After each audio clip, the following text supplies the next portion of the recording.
ഒരു മനുഷ്യന്റെ കേന്ദ്രബിന്ദു അത് അന്തരംഗമാണ്, അത് ഹൃദയമാണ്. ഇന്ന ഫിൽ ജസദിലെ മുദ്ഗ, നിങ്ങളുടെ ശരീരത്തിന്റെ അകത്ത് ചവച്ചരക്കാൻ പാകത്തിലുള്ള ഒരു മാംസപിണ്ഡമുണ്ട്. ഇദാ സ്വലഹത്, അത് ശരിയായി കഴിഞ്ഞാൽ സ്വലഹൽ ജസദു കുല്ലു, ശരീരമാസകലം വെടിപ്പായി വൃത്തിയായി.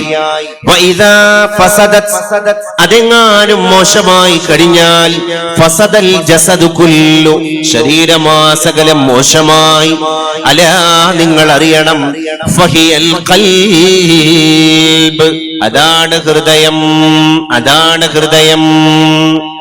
ആ ഹൃദയത്തിന്റെ പുഴുക്കുത്തുകളെ നീക്കാനുള്ള ഒരു ക്ലിനിക്കിലാണ് ഇന്ന് നമ്മളുള്ളത്. ഇപ്പൊ നമുക്ക് തൃപ്രയാറിൽ പോയാല്, കൊടുങ്ങല്ലൂരിൽ പോയാല്, അല്ലെങ്കിൽ മെട്രോ നഗരങ്ങളിലോ സാധാരണ രീതിയിലുള്ള ഗല്ലികളിലോ അടക്കം ലബോറട്ടറി സംവിധാനങ്ങൾ സുലഭമാണ്.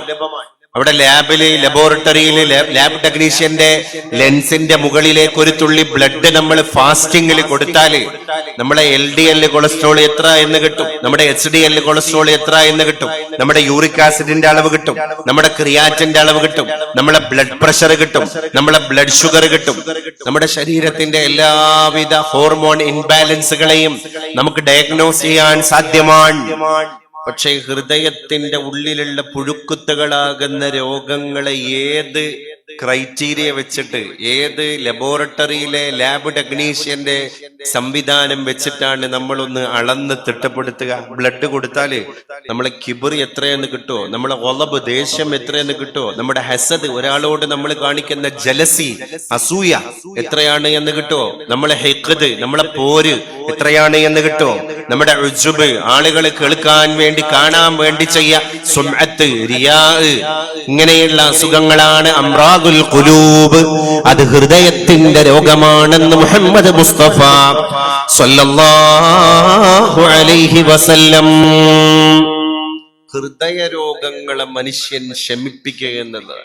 ഹൃദയത്തിന് എപ്പോഴാ രോഗം വരിക എന്ന് പറയാൻ പറ്റൂല. ആത്മീയത ഉണ്ടെങ്കിൽ മാത്രമാണ് നമുക്കൊക്കെ രക്ഷപ്പെടാൻ കഴിയുള്ളൂ. ഇപ്പൊ കുറച്ച് മാസങ്ങൾക്ക് മുമ്പാണ് കൊച്ചിയില്, നെടുമ്പാശ്ശേരിയില് അടുത്ത് ഡോക്ടർ ജോർജ് എബ്രഹാം എന്ന് പറയുന്ന ഇന്ത്യ രാജ്യത്തെ ഏറ്റവും വലിയ കിഡ്നി ട്രാൻസ്പ്ലാന്റേഷൻ സർജറി നടത്തിയ വൻകിട ഡോക്ടർമാരുടെ കൂട്ടത്തിൽ പ്രഥമ പരിഗണനീയനായ ഒരു ഡോക്ടർ, ഒരു സീനിയർ സർജനാണ് കൊച്ചിയിലുണ്ടായിരുന്ന ഡോക്ടർ ജോർജ് എബ്രഹാം. അദ്ദേഹം കുറച്ചു മാസങ്ങൾക്ക് മുൻപാണ് അദ്ദേഹത്തിന്റെ നെടുമ്പാശ്ശേരിയിലെ കണ്ണായ സ്ഥലത്ത്, സ്ക്വയർ ഫീറ്റിന് ലക്ഷങ്ങൾ വില പറയുന്ന സ്ഥലത്ത് ഏക്കർ കണക്കിന് ഫാം ഹൗസ് അദ്ദേഹത്തിന്റെ തന്നെ സ്വന്തം അധ്വാനത്തിന്റെ ഭാഗമായിട്ട് അദ്ദേഹം മേടിച്ചതാണ്.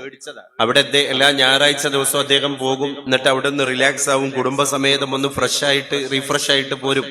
ഇതുപോലെ ഒരു ഞായറാഴ്ച അദ്ദേഹം അവിടെ പോയി കുടുംബക്കാരെ കൂട്ടിയിട്ട് പിന്നെ ഫാം ഹൗസിൽ നിന്ന് തിരിച്ചിറങ്ങി പുറത്തെത്തി ബന്ധുക്കളോട് പറഞ്ഞു, നിങ്ങളൊക്കെ വീട്ടിലേക്ക് പോയിക്കോ, എനിക്ക് 1-2 ഗസ്റ്റുകൾ കൂടി വരാനുണ്ട്, ഞാൻ സന്ധ്യക്ക് വരാമെന്നും പറഞ്ഞിട്ട് അവരെ പറഞ്ഞയച്ച് വീണ്ടും അതേ ഫാം ഹൗസിലേക്ക് ഡോക്ടർ ജോർജ് എബ്രഹാം കയറിപ്പോയതാണ്. പിന്നെ കാണുന്നത് രാത്രി വൈകിയിട്ടും സന്ധ്യ മയങ്ങിയിട്ടും ഡോക്ടർ വരുന്നത് കാണുന്നില്ല എന്നറിഞ്ഞ വീട്ടുകാര് അന്വേഷിച്ച് തിരിച്ച് ഇവിടെ വന്നിട്ട് പരിശോധന നടത്തിയപ്പോ സ്വന്തം ഫാം ഹൗസിലെ ഒരു മരത്തിന്റെ കൊമ്പില് ഇത്ര പോകുന്നൊരു കയറിൽ തൂങ്ങിക്കിടക്കുകയാണ് 80 വയസ്സ് പിന്നിട്ട രാജ്യം കണ്ട ഏറ്റവും വലിയ കിഡ്നി ട്രാൻസ്പ്ലാന്റേഷൻ ശസ്ത്രക്രിയ വിദഗ്ധനായ സീനിയർ സർജൻ. ഞാൻ ചോദിക്കട്ടെ, ഭൗതിക വിദ്യാഭ്യാസത്തിന്റെ ബിരുദാനന്തര ബിരുദങ്ങളുടെ ശ്രേണികള് നമ്മളെ ഈ ലോകത്തും സഹായിക്കാൻ പോകണില്ല, അടുത്ത ലോകത്ത് ഏതായാലും സഹായിക്കാൻ പോണില്ല.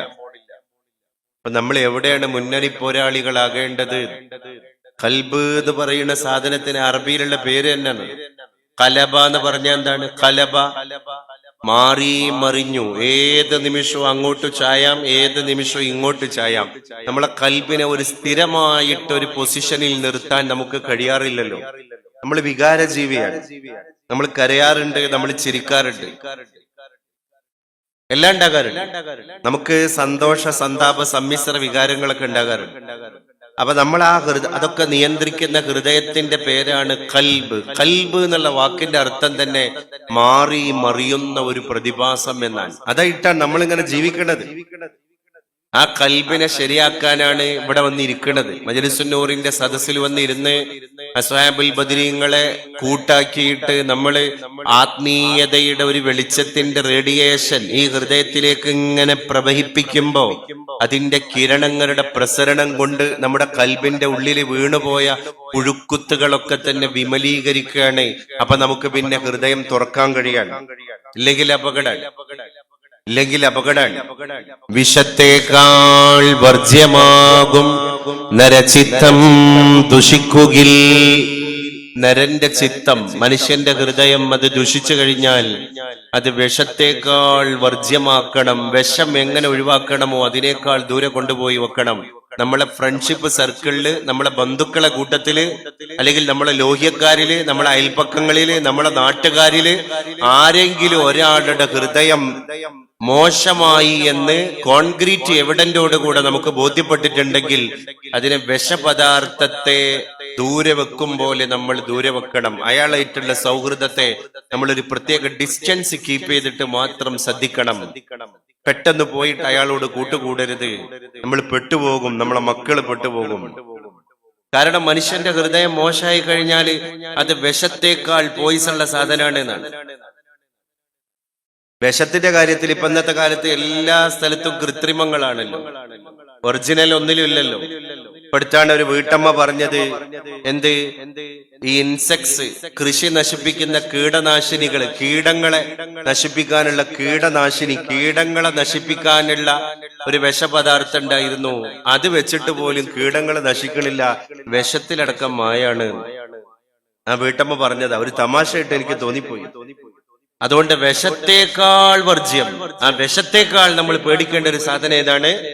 നമ്മളെ കൂട്ടത്തിലുള്ള ഒരാളുടെ ഹൃദയം മോശമായി എന്ന് നമുക്ക് ബോധ്യപ്പെട്ടാൽ അതിനെയാണ് പേടിക്കേണ്ടത്. കൊച്ചിയിലെ 4 വയസ്സുകാരിയായ ഒരു പൊന്നുമോളെ അമ്മ കൊണ്ടുപോയിട്ട് പാലത്തിന്റെ മുകളിൽ നിന്ന് താഴെ ചിറയിലേക്ക് വലിച്ചെറിയുമ്പോ ആ അമ്മയുടെ മനസാക്ഷി ഒന്ന് ആലോചിച്ചു. പോസ്റ്റ്മോർട്ടം റിപ്പോർട്ടിലെ ഡോക്ടർ പറയാണ്, എന്റെ കൈകളെ വിറച്ചുപോയി, 4 വയസ്സുകാരി പീഡിപ്പിച്ചു എന്ന രംഗം ഞാനിങ്ങനെ കാണുകയാണ്. എന്റെ മനസ്സ് തപിച്ചുപോയി. പ്രതിയെ അന്വേഷിച്ച് വരുമ്പോ അത് കൊച്ചച്ഛനാണ്, പിതാവിന്റെ സഹോദരൻ, പിതൃ സഹോദരൻ അല്ലെ. മക്കളെ പറ്റി ഊറ്റം കൊള്ളുന്ന ആളുകളാ നമ്മള്. മക്കൾ എന്ന് പറയുമ്പോഴേക്ക് നമുക്കൊരു പ്രത്യേക വികാരമാണ്. പ്രത്യേകിച്ച് പെൺമക്കളെ കാണുമ്പോ നമ്മള് പ്രത്യേക ആദരവാണ് അവർക്ക് കൊടുക്കാറുള്ളത്. കാരണം അവളുടെ ഉള്ളിൽ ഒരു അമ്മയുണ്ടല്ലോ. ഒരു 4 വയസ്സുകാരിയായ പെൺകുട്ടിയാണെങ്കിലും ആ പെൺകുട്ടി ഭാവിയിൽ ഒരു അമ്മയാണല്ലോ, ഒരു ഉമ്മയാണല്ലോ. ഒരു യൂട്രസ്, ശരീരത്തിന്റെ ഉള്ളിൽ ഒരു ഗർഭപാത്രം കൊടുത്ത ആ അവയവം അല്ലാഹു സന്നിവേശിപ്പിച്ച ഒരു സൃഷ്ടിയാണല്ലോ അവൾ. അതുകൊണ്ടാണ് അള്ളാന്റെ റസൂല് ഫാത്തിമ എന്ന് പറയുന്ന മോളിലൂടെ സ്ത്രീത്വത്തെ ലോകത്തിന്റെ മുമ്പിൽ സമുദ്ധരിച്ചത്. നോക്കൂ നിങ്ങൾ ആ രീതിശാസ്ത്രത്തിന്റെ നീതീകരണം. ഒരു മകളെ വാപ്പ വിളിക്കുകയാണ് ഫാത്തിമത്തു ഉമ്മു അബീഹ.